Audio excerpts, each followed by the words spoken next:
हाँ जी बच्चों, height and distance के कुछ एक्स्ट्रा क्वेश्चंस करते हैं। See the question, two boats approach a lighthouse in the mid sea from opposite directions. यहाँ पे बड़ा इंपॉर्टेंट होता है जब भी कोई लाइट हाउस का क्वेश्चन है, दो बोट्स हैं, या तो वो दोनों बोट्स लाइट हाउस के सेम साइड पे होंगी, या दोनों बोट लाइट हाउस के इधर साइड पे होंगी, ऑपोजिट साइड पे। तो you have to read the question carefully. So they approach from the opposite directions, the angle of elevation. Now angle of elevation है, इसका मतलब हम बोर्ड से किसको देख रहे हैं बच्चों?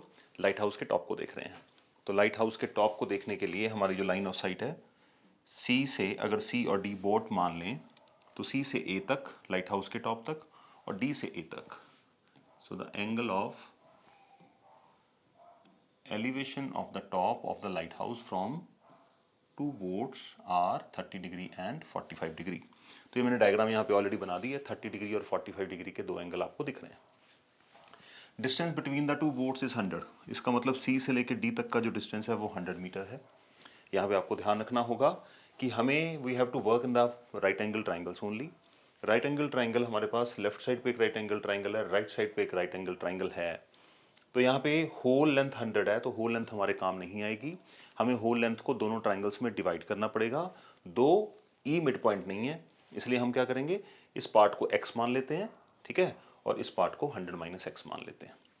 और लाइट हाउस को हम मान लेते हैं h। मैंने आपको पहले बताया था कि वर्टिकल पार्ट को मैं जनरली h सेलेक्ट करता हूँ और जो हॉरिजॉन्टल पार्ट है उसको मैं x सेलेक्ट करता हूँ, ताकि क्वेश्चन सॉल्व करते हुए मुझे आइडिया रहता है कि मैं हाइट की तरफ बढ़ रहा हूँ या नीचे कोई बेस की तरफ बढ़ रहा हूँ, ठीक है। सो हमें फाइंड आउट क्या करना है, find the height of the light house. तो क्वेश्चन को करने से पहले आपको एक बात का ध्यान होना चाहिए कि एग्जाम में बाई चांस अगर आपका क्वेश्चन गलत भी हो जाता है, कोई कैलकुलेशन रॉन्ग हो गई, अगर आपकी डायग्राम नीट एंड क्लीन है और डायग्राम का डिस्क्रिप्शन आपने क्लियर दिया हुआ है यहाँ पर, तो भी आपको मार्क्स मिलेंगे। जितने मिल जाएं वो वाजिब हैं। तो चलिए देखते हैं क्वेश्चन में करना क्या है। हमें एच निकालना है।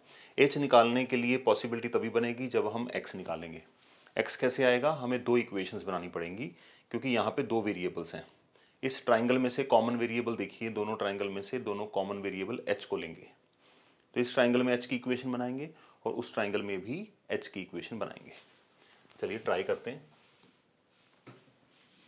ओके, सो डिस्क्रिप्शन क्या है, let A B the lighthouse, C and D be the two boats, angle A C E 30, A D E 45। Angles बता दिए और जो डायमेंशंस हमने लेट करी थी वो भी मैंने बता दिया, और टू फाइंड आउट क्या है वो भी मैंने यहाँ पे डिस्कस कर दिया। चलिए इस क्वेश्चन को करते हैं complete. So left hand side पे लेफ्ट ट्राइंगल में जाते हैं। In triangle A C E tan 30 is equal to perpendicular over base. तो इस ट्राइंगल के लिए, लेफ्ट वाले ट्राइंगल के लिए 30 के लिए परपेंडिकुलर ऑपोजिट साइड जो कि मानी जाएगी ए ई, और 30 के लिए बेस कौन सा होगा बच्चों, सी ई। तो tan 30 1/√3, ए ई की वैल्यू हमने एच सेलेक्ट किया है और सी ई की हमने एक्स सेलेक्ट किया है। क्रॉस मल्टीप्लाई कर देते हैं। x is equal to √3 times h, तो h की वैल्यू आएगी x/√3। आप चाहें इसको x की वैल्यू निकाल कर वो भी आगे सॉल्व कर सकते हैं, वो आपकी मर्जी है, कोई फर्क नहीं पड़ता।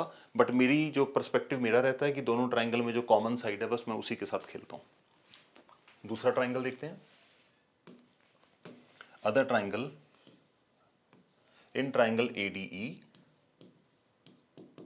तो यहां पे हमें लगाना होगा tan 45।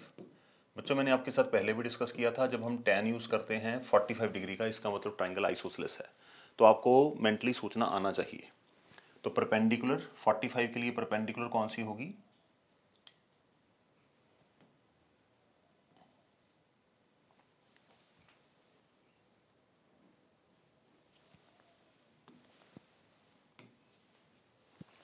ओके 45 डिग्री के लिए परपेंडिकुलर कौन सी होगी, ए ई, और इसके लिए बेस कौन सा होगा, इसके लिए बेस होगा ये वाला E D. So tan 45 A E over B D E. तो दोनों लेंथ आ गई। tan 45 की वैल्यू हम डालेंगे यहाँ पे 1, ए ई है h और डी ई कितनी है 100 माइनस एक्स। अब इसको करते हैं cross multiply. So cross multiply करके मेरे पास आएगा h की वैल्यू 100 माइनस एक्स। तो दो वैल्यूज हमारे पास आ गई, दोनों एच की वैल्यूज आ गई हैं, तो हम क्या करेंगे, अगर आर एच एस इक्वल है तो एल एच एस को भी इक्वल कर देते हैं। So which implies x upon √3 is equals to 100 minus x.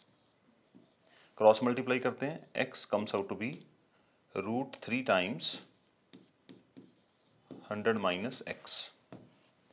x comes out to be √3। इसको हम सॉल्व करने के लिए क्या करेंगे, पहले ब्रैकेट को ओपन करते हैं और सारे x एक तरफ इकट्ठे करेंगे और जो नंबर्स हैं उनको एक तरफ इकट्ठे करेंगे। So x comes out to be √3, 100 √3 बनेगा ये, 100 √3 माइनस √3x। √3x को उठा के इधर लेके आएंगे, x plus √3x equals to 100 √3। तो x कॉमन आएगा, यहाँ पे what we are left with 1 plus √3 is equal to 100 √3। x की वैल्यू आएगी 100 √3 ओवर 1 प्लस √3।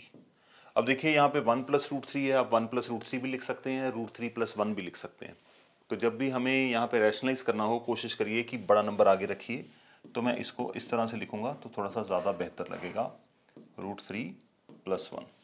इसको कर देते हैं रैशनलाइज करेंगे तो √3 माइनस 1 अपॉन √3 माइनस 1 से मल्टीप्लाई करेंगे।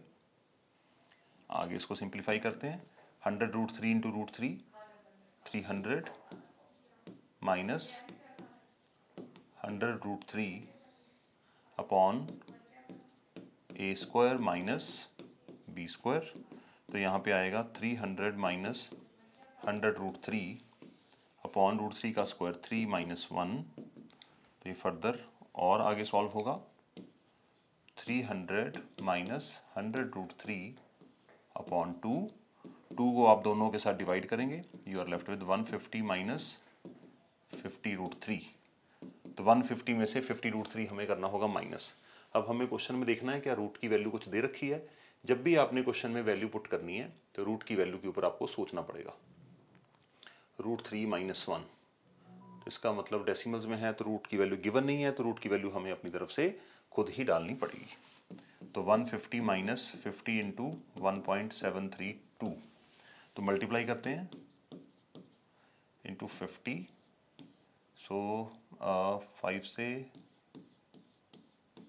5 2 ज़ा 10, 1 16, 1 7 5 4 5 50 1 86, 86600। 3 के बाद डेसिमल आएगा, इसका मतलब ये बना 150 माइनस 86.6। अब 150 माइनस 86.6, 10 में से 4 के 6, 9 में से 6 के 3 और यहाँ पे 14 4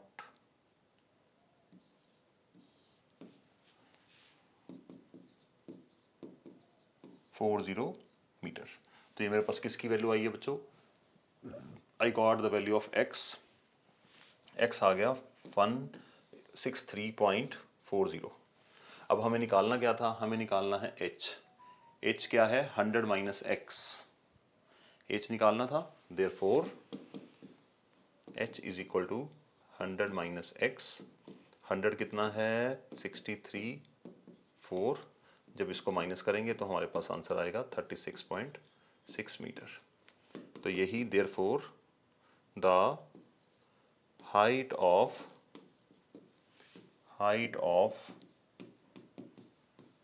लाइट हाउस इज 36.6 मीटर, यही हमारा आंसर बनेगा। कैलकुलेशन का पार्ट है, हाइट एंड डिस्टेंसेस में पेशेंस के साथ आपको कैलकुलेशन करनी है।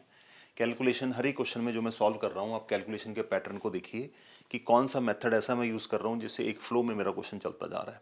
आप भी ग्रेजुअली सीख जाएंगे, उन्हीं मेथड्स को फॉलो करिए और पेशेंस के साथ सॉल्व करिए, जल्दबाजी मत करिए। जो भी आपने रफ वर्क करना है उसको आराम से साइड में खुला खुला लिख के करिएगा ताकि आपकी कोई गलती ना हो पाए।